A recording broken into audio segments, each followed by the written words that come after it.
बेखौ होननायनि सिगांनो गिबि नोंथांमोननि खौरां बिलाइनिसिम बरबरि 41थि बाथौ फुजा आफादनिफ्राय जोङो साबायखर होग्रोनाय जाबाय।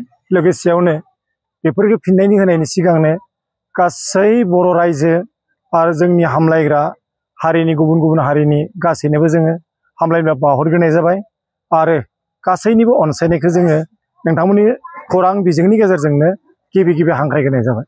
देग्लाय 41थि जोंनि बाथौ फुजा फोरबो, बे फोरबोखौ जोङो 8 साननि हाबाफारि लानानै गोबां हाबाफारिजों गोबां गुबुन हाबाफारि लाखिनानै जों फालिनो लादों। जेरै होनोबा गिबियावनो जोंहा बादायलायनाय हाबाफारिफोर दोङो, फेसन बादायलायनाय दोङो आरो लोगोसेयावनो जोङो नैबेहाय बिराद गोग्गोमै पार्क लाखिदो।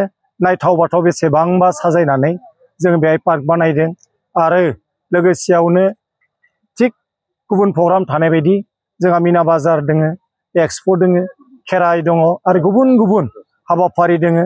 लोगोसेयावनो सा सानजा भारतनि देरसिन खेराइ सार्कास दिन्थिफुंनाय निउ नर्थ इस्ट सार्कास जोङो लाखिदों। जाय सार्कासआ नर्थ इस्टनि गंसे गेदेर सार्कास आरो गोबां माने बेयाव दिन्थिफुंनाय दोङो। जाय दिन्थिफुंनाया मेहेरगोनां आरो नायथाव बाथाव बेसेबांबा बियो सोमोनांथाव गेलेनायफोर दिन्थिगोन। आरो बेखायनो नोंथांमोननि खौरां बिजोंनि गेजेरजों रायजोनिफ्राय जों लुबैदों बे प्रग्रामाव नोंथांमोननि अनसायनाय आरो मदद सिरिबां लुबैनानै जोङो नोंथांमोननि मददखौ हांख्रायनाय जाबाय नैबे खौरां बिजोंनि गेजेरजों।